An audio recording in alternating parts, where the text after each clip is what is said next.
Assalamualaikum warahmatullahi wabarakatuh. Alhamdulillahillazi ja'ala 'idan li'ibadihil mu'minin wa khatama bihi syahra siyama lil mukhlisin. Wassalatu wassalamu ala asyrafil anbiya'i wal mursalin sayyidina wa maulana Muhammadin wa ala alihi wa ashabihil mujahidin at-tahirin, amma ba'd. Ma'asyiral muslimin rahimakumullah. Pada pertemuan terdahulu sudah kita bicarakan bahwa orang yang menjalankan ibadah Ramadan dengan baik, dalam arti siang dia laksanakan ibadah puasa, sementara dia hidupkan malam-malam Ramadan dengan sholat tarawih, i'tikaf, tadarus Al-Quran dan sebagainya. Orang yang semacam itu keluar dari Ramadan dijanjikan oleh Allah, ghufira lahu ma taqaddama min zambihi, diampunkan segala dosa yang pernah dia kerjakan. Sehingga ia keluar dari bulan Ramadan seperti bayi baru dilahirkan oleh ibunya, bersih, tidak punya dosa kepada Allah lantaran sudah dibersihkan oleh ibadah Ramadan. Jadi dalam Islam dosa itu ditebus dengan taubat, dengan amalan kita sendiri, bukan dengan uang, tidak juga dengan beras. Saya percaya kalau dosa bisa ditebus dengan beras misalnya, barangkali Menteri Pertanian akan lebih dulu masuk surga. Kalau dosa bisa ditebus dengan uang, mungkin gubernur bank sentral atau para menteri keuangan akan menjadi penghuni surga nomor wahid. Dalam Islam dosa ditebus dengan taubat kepada Allah. Orang yang melaksanakan ibadah dengan baik di bulan Ramadan, keluar Ramadan masuk 1 Syawal seperti bayi baru dilahirkan oleh ibunya. Pantas dia mengucapkan minal aidin, semoga kami termasuk orang yang kembali kepada fitrah, suci, bersih. Dia rayakan hari itu, hari di mana dia kembali kepada kesucian. Itulah hakikat daripada Idul Fitri. Dengan kata lain, Idul Fitri ini tidak bisa dilepaskan kaitannya dengan ibadah Ramadan. Hanya oleh karena kita melaksanakan ibadah Ramadan, maka kita rayakan Idul Fitri. Dengan bahasa yang lebih langsung, sebenarnya yang berhak merayakan Idul Fitri mereka yang mengisi Ramadan dengan kegiatan ibadah. Saudara-saudara kaum muslimin yang berbahagia, lalu bagaimana prosesnya? Yang pertama, manakala datang senja akhir Ramadan, wajiblah kita mengeluarkan zakat fitrah. Sebab Rasulullah sallallahu alaihi wasallam bersabda, "Saumul 'abdi mu'allakun ma baina as-sama'i wal ardi hatta yu'addiya shadaqatal fitri." Sesungguhnya puasa seorang hamba bergantung antara langit dan bumi, yakni belum diterima oleh Allah sampai dia mengeluarkan zakat fitrahnya. Memang boleh mengeluarkan zakat fitrah itu sejak awal Ramadan. Itu waktu yang dibolehkan. Jadi saudara tidak mau sibuk, begitu 2 hari puasa lalu bayar zakat fitrah, boleh. Tetapi waktu yang wajib sejak terbenam matahari akhir Ramadan. Waktu yang terbaik untuk membayar zakat fitrah selesai sholat subuh sebelum orang berangkat melaksanakan sholat Idul Fitri. Waktu yang makruh setelah orang selesai sholat Idul Fitri lalu baru bayar zakat fitrah, makruh di situ.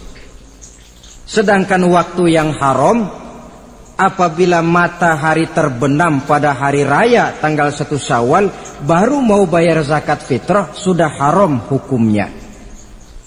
Jadi diawali dengan membayar zakat fitrah, dan ini merupakan realisasi daripada latihan puasa, cinta kepada fakir miskin. Orang bilang kan bulan Ramadan itu katanya bulan latihan. Kata orang Jawa, month of training. Bulan latihan. Apa sih perlunya latihan? Kalau PSSI masuk latihan, tentu keluar latihan mainannya makin bagus. Elias Pikal masuk latihan, keluar latihan gaya tinjunya makin hebat. Itu perlunya latihan. Kalau latihan tiap hari tapi main kalah terus, orang kan bilang buat apa latihan kalau main kalah terus. Kita muslimin selama Ramadan sebulan penuh masuk latihan. Latihan sabar, latihan jujur, latihan disiplin, latihan sederhana, latihan mengendalikan nafsu. Berhasil atau tidaknya latihan itu kelihatan dalam gaya hidup kita sesudah keluar Ramadan. Kalau tidak, Ramadan sabar, habis Ramadan habis sabarnya. Ramadan rajin ke masjid, selesai Ramadan selesai ke masjidnya. Ramadan rajin baca Quran, selesai Ramadan selesai rajinnya. Itu pertanda latihan tidak berhasil. Maka salah satu latihan ini kita buktikan kecintaan kita kepada fakir miskin dengan kewajiban membayar zakat dan zakat fitrah. Ya Allah, sudah saya rasakan bagaimana tidak enaknya lapar dan haus. Sudah saya rasakan bagaimana tidak enaknya penderitaan orang-orang fakir dan miskin yang tiap hari kelaparan dan kehausan. Sebagai pertanda, ya Allah, saya keluarkan zakat fitrah ini untuk orang-orang fakir dan miskin. Itu kita keluarkan pada saat matahari akhir Ramadan terbenam. Masuk malam pertama bulan Syawal, malam takbiran kalau istilah di kampung kita ini. Allah Subhanahu wa ta'ala dalam Al-Quran menjelaskan, walitukmilul iddata, hendaklah engkau sempurnakan jumlah bilangan hari puasamu. Berpuasa sebulan penuh, 30 hari atau lebih sering 29.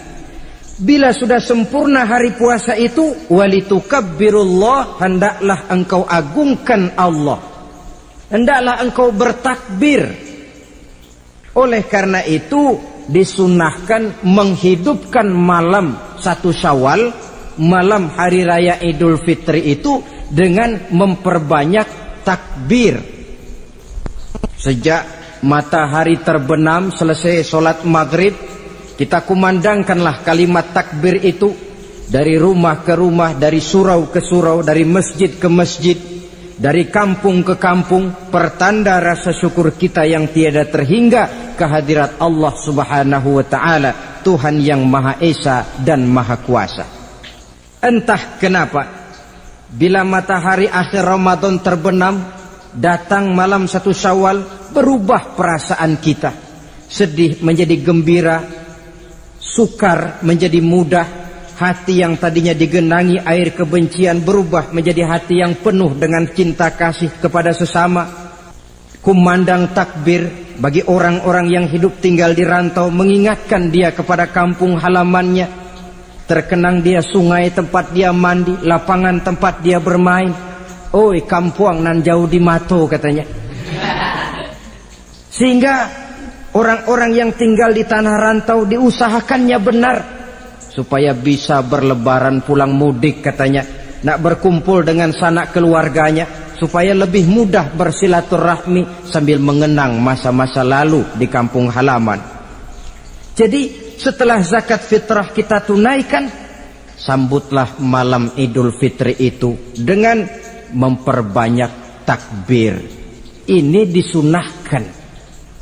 Menghidupkan malam lebaran dengan memperbanyak takbir, bukan memperbanyak bakar petasan. Itu kan pekerjaan mubazir, dan mubazir itu jelas perbuatan setan. Ada yang bilang katanya bakar petasan itu nambah syiar. Syiar macam mana datang dari petasan? Sebagian lagi berjaga-jaga juga, tapi bukan dengan memperbanyak takbir. Bergadang-gadang di pinggir jalan, ngebut dengan kendaraan aneka warna. Tidak itu yang diajarkan agama. Berkumpul kita di surau, berkumpul kita di masjid, paling kurang berkumpul di rumah dengan keluarga, ramai-ramailah kita bertakbir, memanjatkan puji dan syukur kepada Allah. Ya Allah, kalau tidak lantaran petunjuk-Mu, sulit rasanya melaksanakan perjuangan yang berat sebulan penuh ini. Melatih diri, membina takwa, mengharap ridha. Dengan lapar melilit perut, dengan haus mencekik kerongkongan. Bersyukur kami kepadamu ya Allah. Dan sebagai pertanda kami kumandangkan kalimat takbir, memuji keagungan dan kebesaran-Mu. Allahu Akbar, Allahu Akbar, Allahu Akbar, walillahil hamd.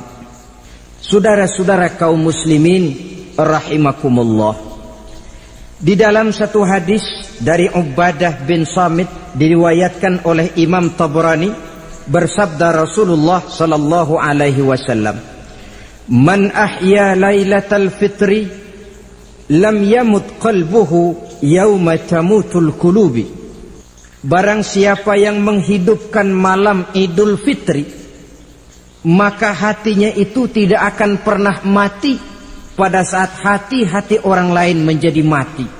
Kita yang paling khawatir dalam hidup ini, pada saat hati kita sudah mati selagi jasad masih hidup, menjadilah kita bangkai berjalan dalam pandangan Allah. Badan hidup tapi hati mati, bangkai berjalan dalam pandangan Allah. Jadi ini hakikat merayakan Idul Fitri. Puasa Ramadan sebulan penuh, malamnya ibadah, menunaikan zakat fitrah, lalu malamnya menghidupkan malam dengan takbiran. Yang terjadi kan kita lihat adat yang dibesarkan, ibadat ditinggal. Puasa tidak, tarawih apalagi, lebaran kurang seminggu sudah lebih sibuk dia daripada yang puasa. Ke pasar kayaknya pasar mau dibeli semua. Rumah pun dicat, dikapur, baju diperbarui. Itu kan kulit. Memang lebih bagus kalau kulitnya baik, isinya pun baik. Tapi yang lebih penting daripada sekedar kulit adalah isi. Hakikat merayakan Idul Fitri kembali kepada kesucian.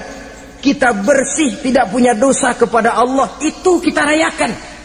Dengan apa?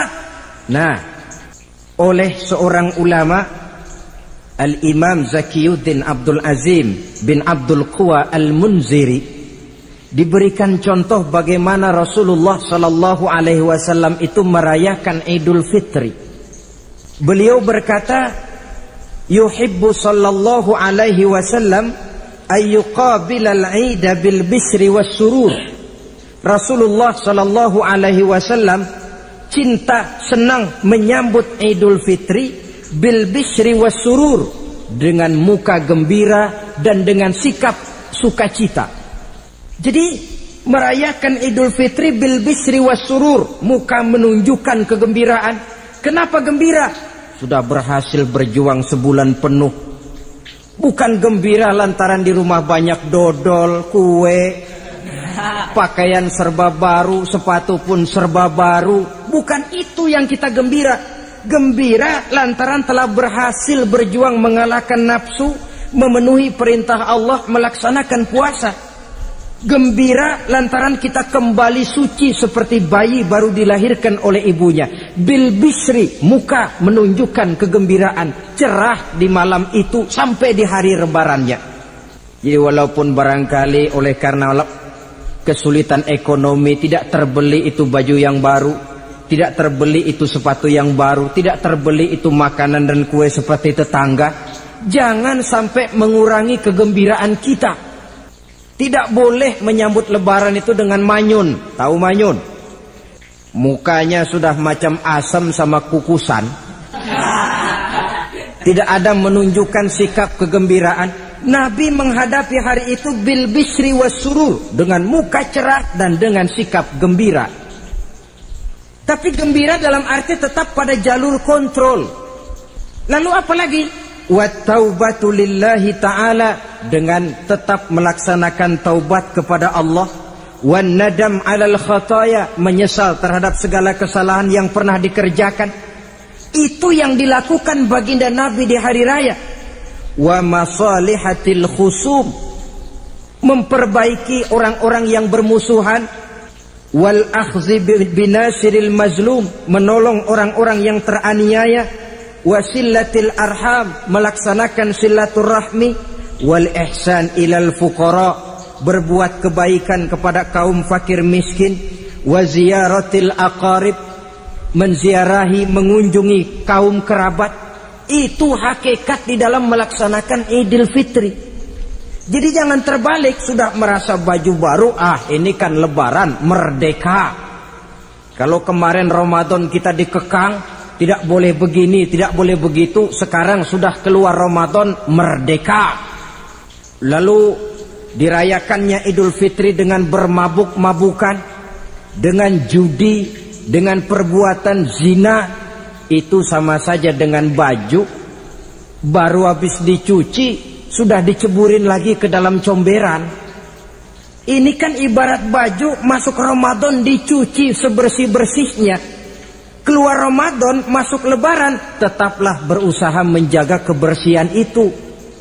Kalau ditinggalkan Ramadan merasa merdeka, melemparkan lagi diri ke lembah dosa, sama saja baju yang sudah putih bersih ditriska bagus-bagus, tapi lalu dilemparkan lagi ke dalam comberan. Na'udzubillah min zalik. Saudara-saudara kaum muslimin yang berbahagia, jadi setelah zakat fitrah kita bayar, hidupkan malam Idul Fitri itu dengan mengumandangkan kalimat takbir. Lalu bila datang sholat subuh di pagi hari pertama bulan Syawal, kita laksanakanlah sholat subuh itu berjamaah.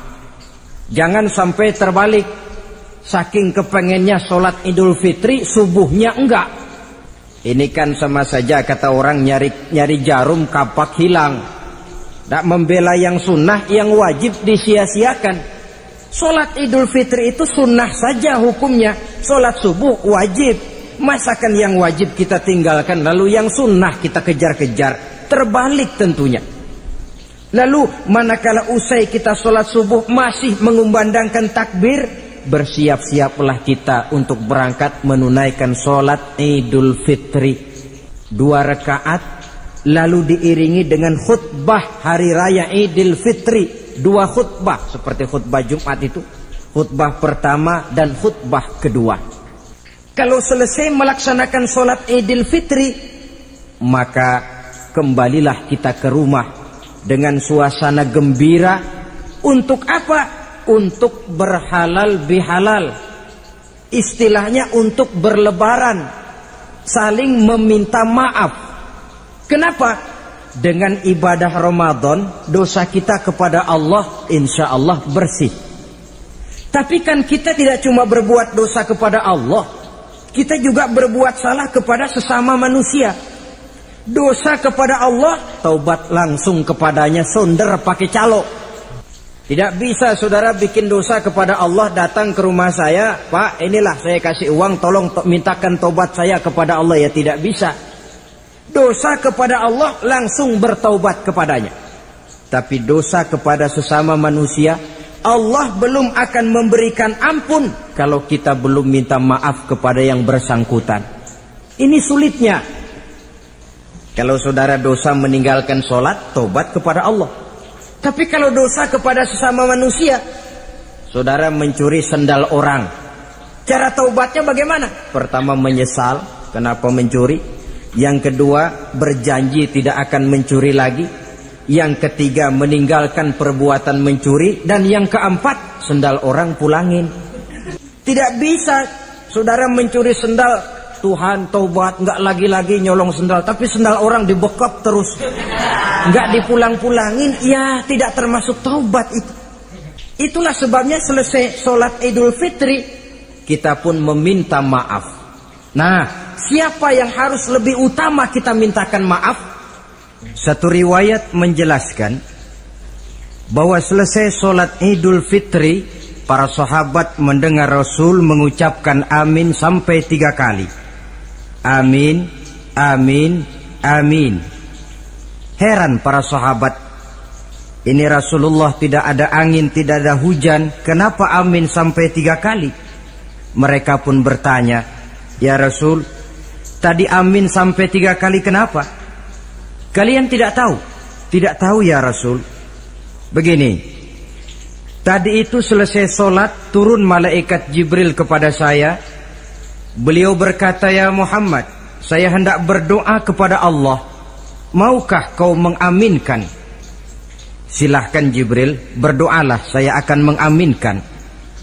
Rasul berdoa, Nabi mengaminkan. Doanya berisi 3 macam permohonan, maka Rasul pun 3 kali mengucapkan amin.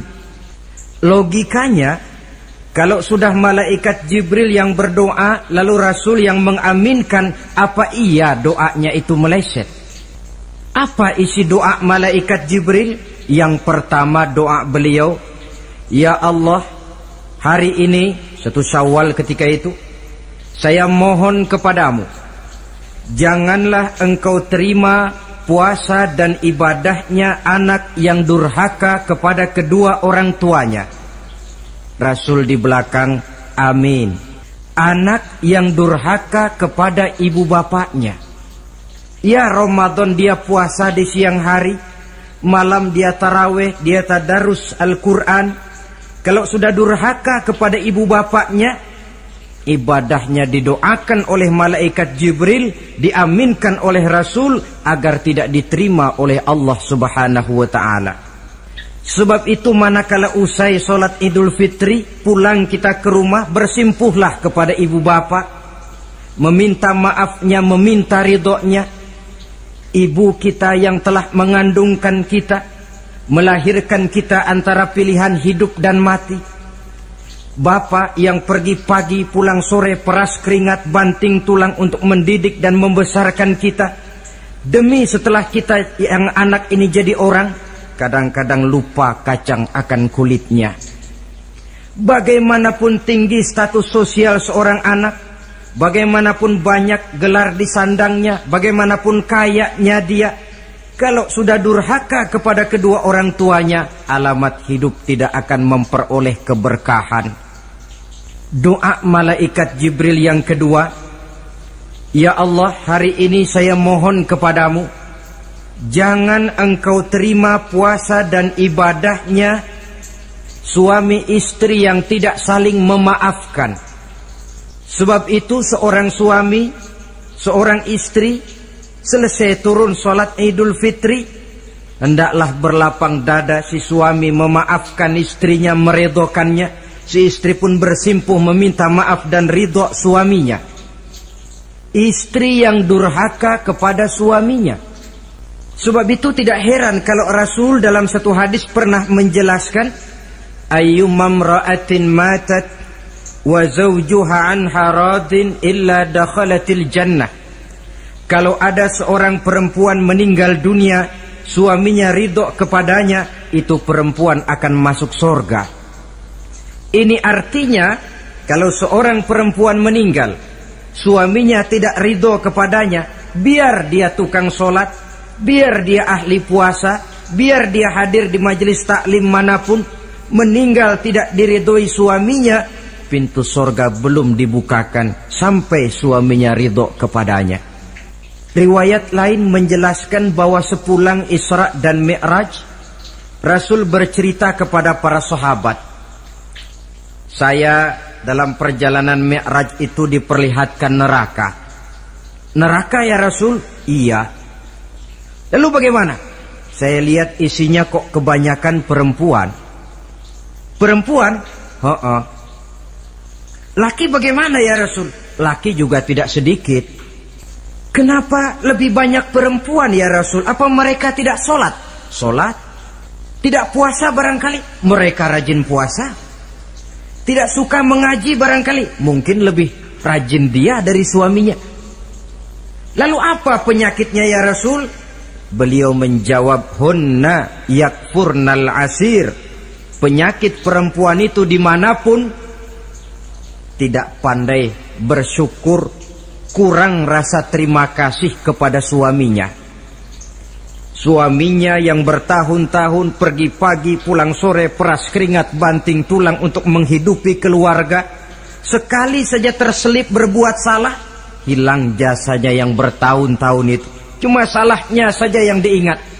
Ibarat kata pepatah, panas setahun, habis dibalas oleh hujan 1 hari. Habis dibalas oleh hujan 1 hari. Malaikat Jibril yang ketiga, ya Allah, hari ini saya mohon kepadamu, janganlah engkau terima puasa dan ibadahnya muslim yang tidak mau memaafkan sesama saudaranya muslim.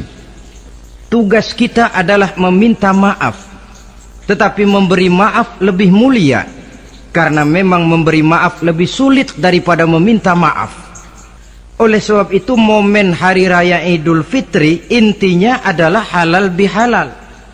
Bukan lalu merasa merdeka sudah ditinggalkan oleh Ramadan, berbuat sesuka hati, yang laksana baju sudah dibersihkan tapi dibenamkan kembali ke dalam lumpur.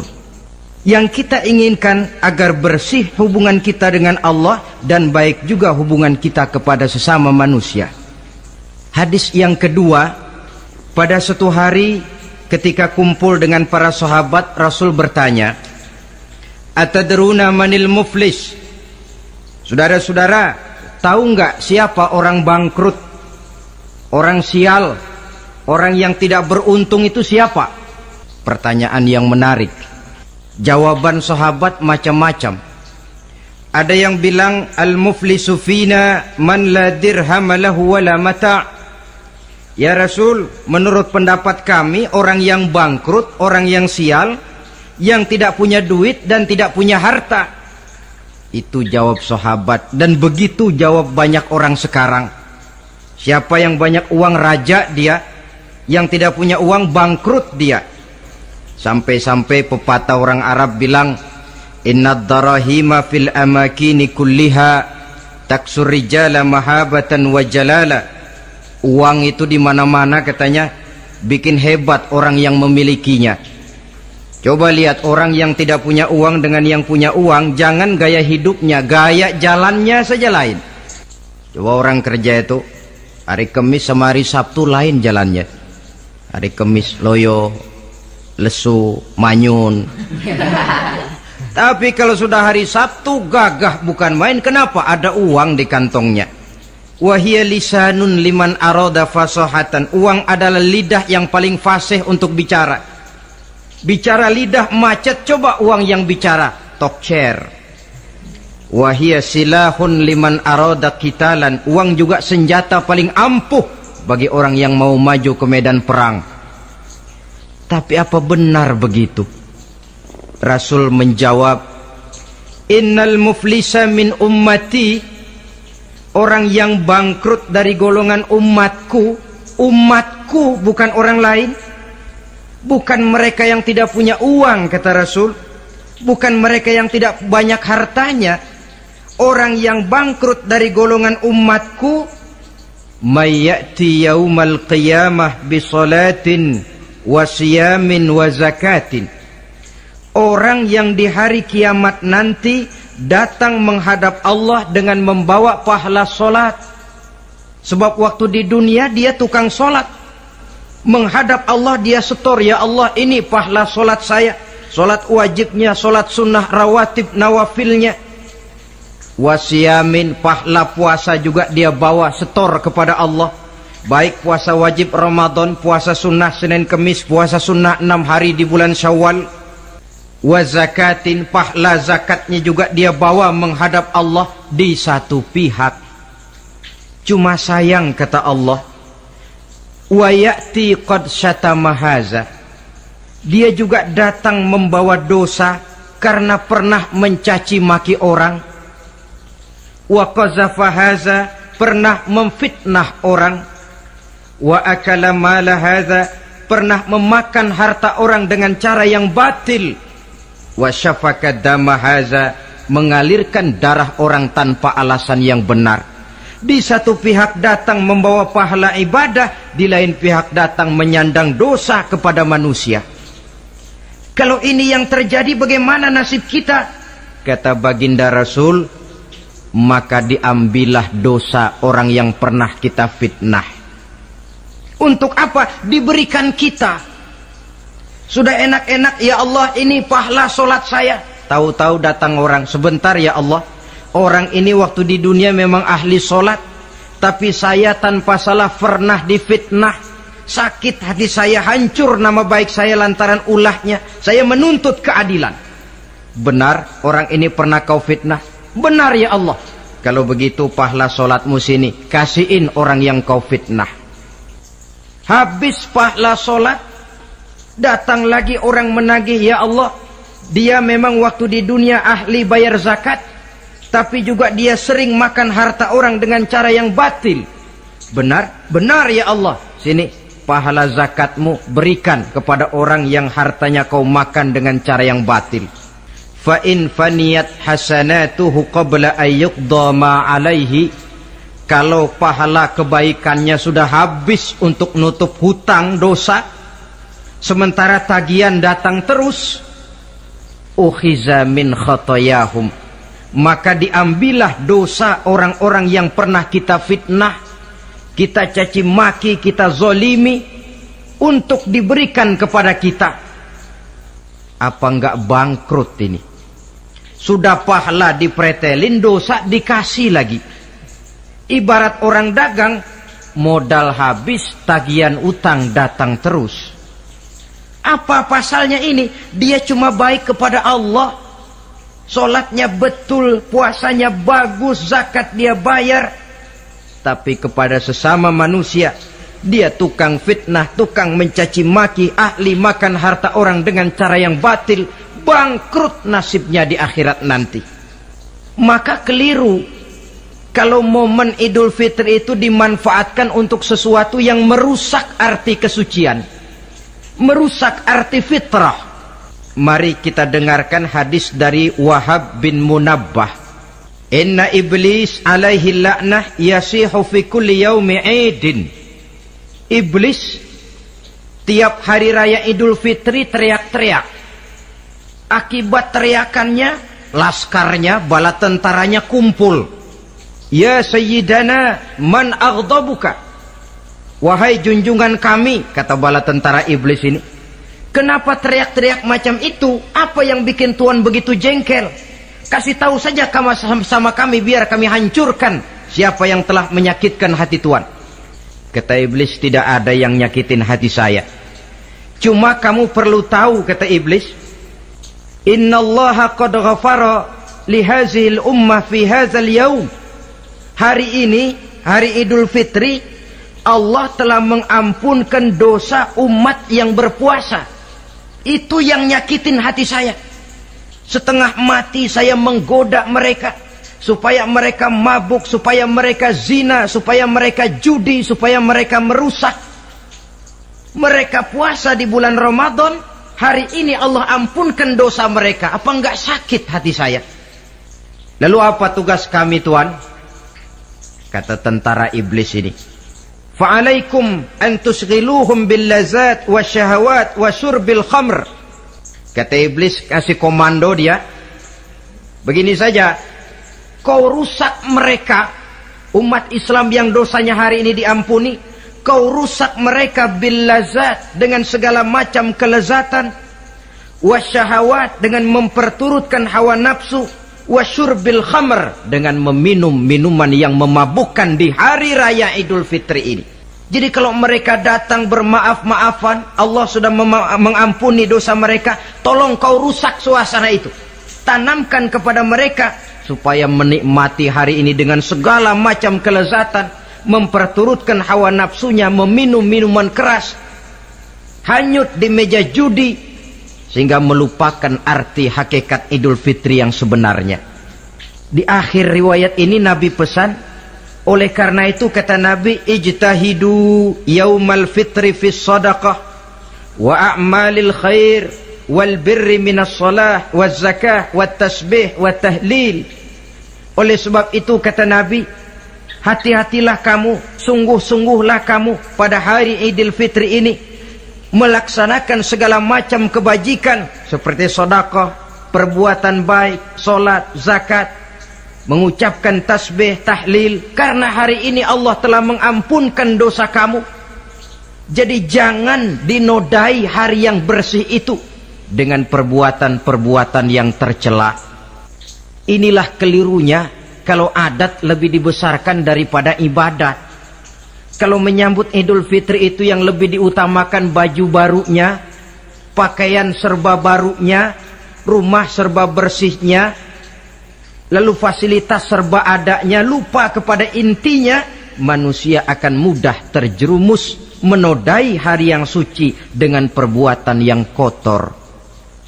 Saudara-saudara, ma'asyiral muslimin rahimakumullah. Karena itu Rasulullah sallallahu alaihi wasallam pernah menjelaskan apa hakikat hari raya sebenarnya. Beliau berkata, lil mu'mini khamsatu a'yad. Orang beriman mempunyai 5 hari raya. Yang kita tahu kan gampangnya Idul Fitri, Idul Adha, kan itu. Ya. Rasul berkata, orang beriman sebenarnya mempunyai 5 hari raya. Hari raya yang dia rayakan dengan kegembiraan. Kapan saja itu? Pertama, kullu yaumin yamurru 'alal mu'min wa la yuktabu 'alaihi zanbun. Setiap hari yang dilalui oleh seorang mukmin tanpa Allah menulis dosanya, itulah hari raya baginya. Jadi kalau berlalu 1 hari dan hari itu kita tidak melakukan dosa satupun, itu hari raya. Dengan kata lain, bergembiralah seorang mukmin kalau dia bisa melewati 1 hari tanpa di hari itu dia melakukan dosa. Itu hari raya. Aduh, saya girang benar hari ini. Kenapa? Hari ini tidak ada dosa yang saya kerjakan rasanya. Hari raya pertama adalah hari di mana kita lewati tanpa melakukan dosa. Kira-kira bisa nggak 1 hari lewat tanpa dosa? Ya, bukan cuma sekedar mau, tapi berusaha untuk bisa. Ini hari raya yang pertama. Yang kedua, kata Nabi, al-yaumul ladzi yakhruju fihi minad dunya bil iman wasyahadah wal ismah min kaidis syaitan. Hari di mana dia keluar meninggalkan dunia ini, kembali kepada Allah bil iman, dengan membawa iman, wasyahadah, mengucapkan 2 kalimat syahadat, wal ismah min kaidis syaitan, dan selamat dari tipu daya setan. Saudara-saudara, mati membawa iman, sempat mengucapkan 2 kalimat syahadat, selamat dari tipu daya setan, itu hari raya kita. Sebab apa? Yang paling kita khawatir kalau sudah meninggalkan dunia tanpa membawa iman, tidak sempat mengucapkan 2 kalimat syahadat.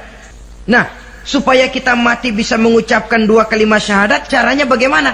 Ya tergantung latihan dan kebiasaan. Orang kepengen kaya mesti latihan kaya. Orang kepengen bisa nyanyi mesti latihan nyanyi. Orang yang dalam hidupnya sering mengucapkan 2 kalimat syahadat, insya Allah di akhir hayatnya pun kalimat itu yang akan diucapkannya.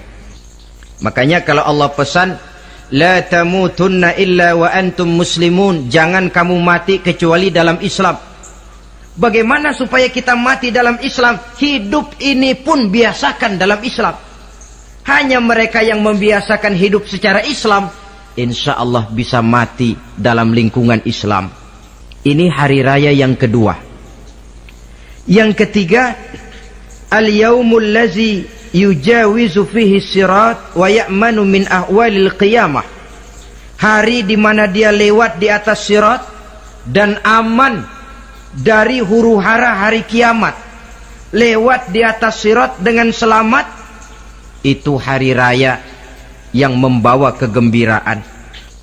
Yang keempat, al-yaumul ladzi yadkhulu fihi al-jannah wa ya'manu minal jahim.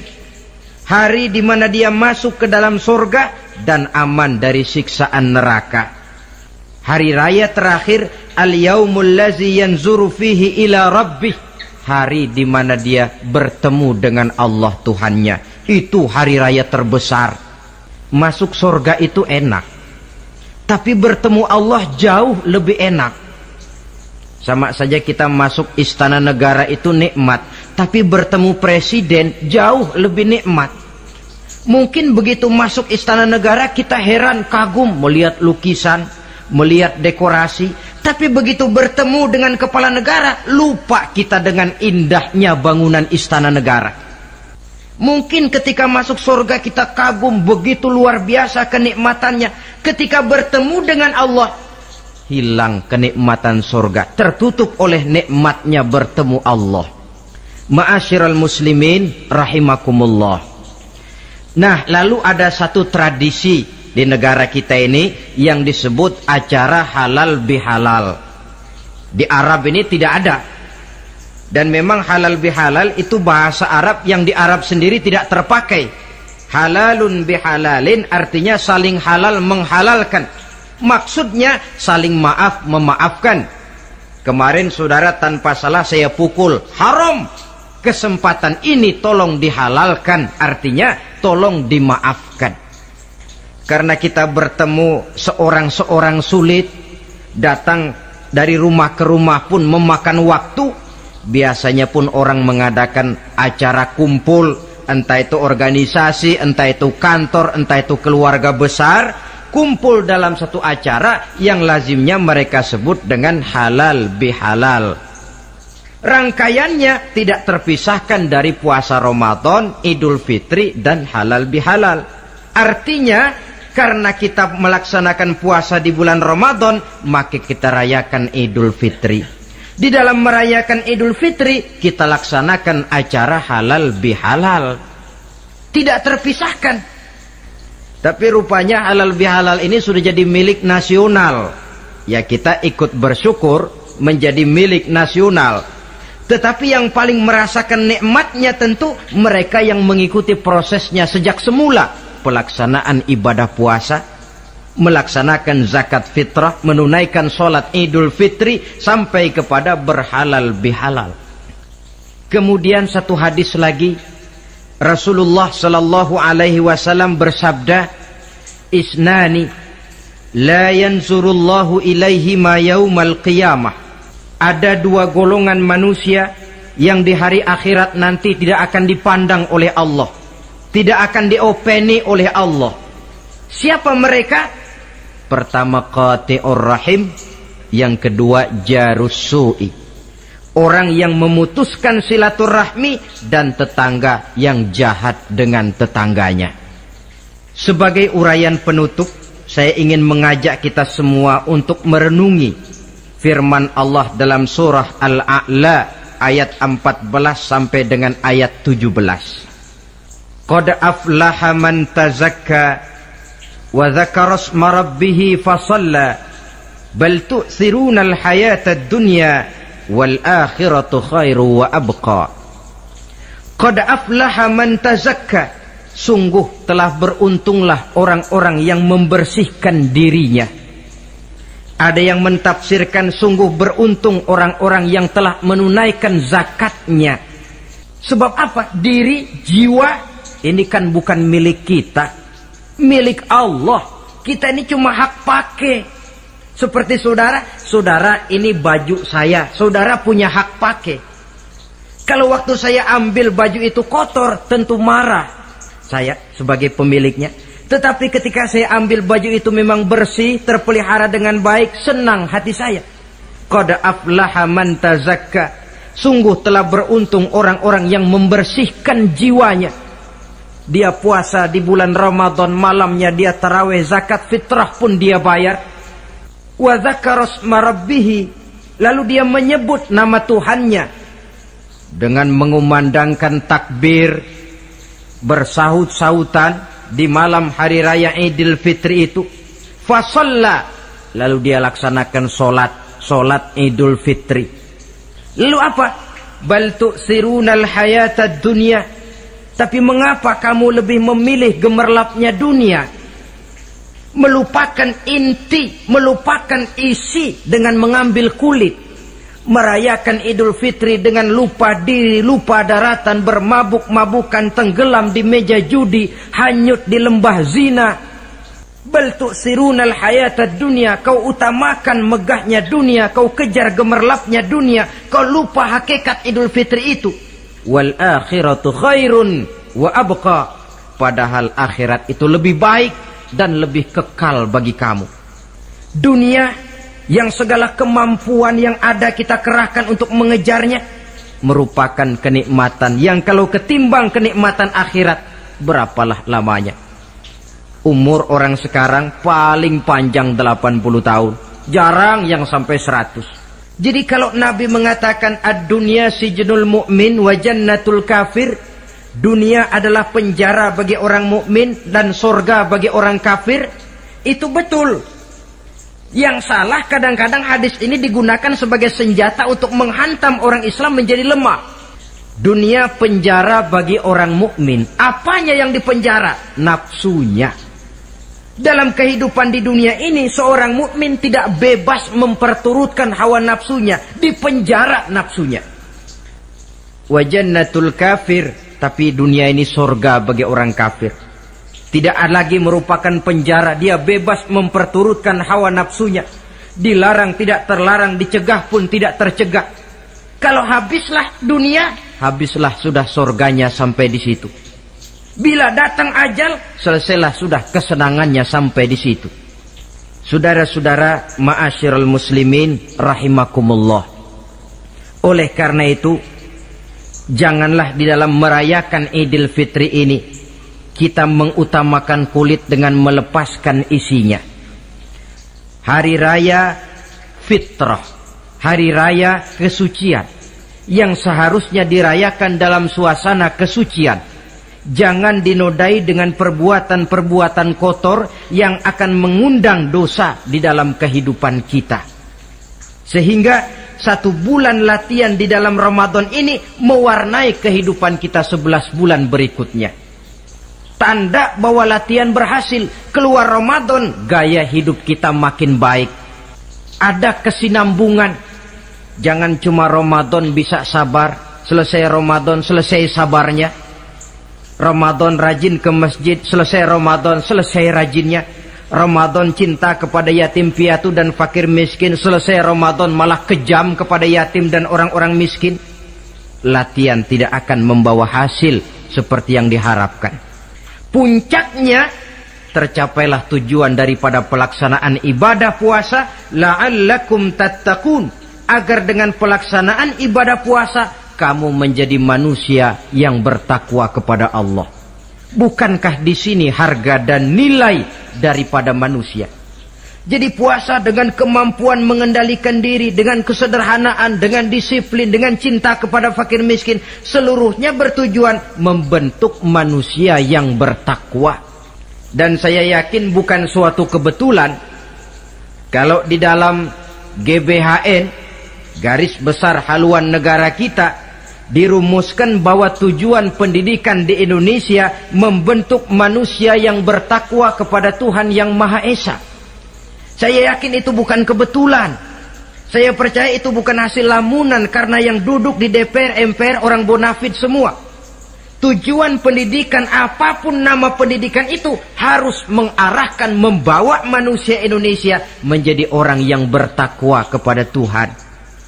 Dan dalam artian kita, takwa itu tidak lain kemampuan melaksanakan segala yang diperintah Allah dan kesanggupan menjauhi segala yang dilarangnya.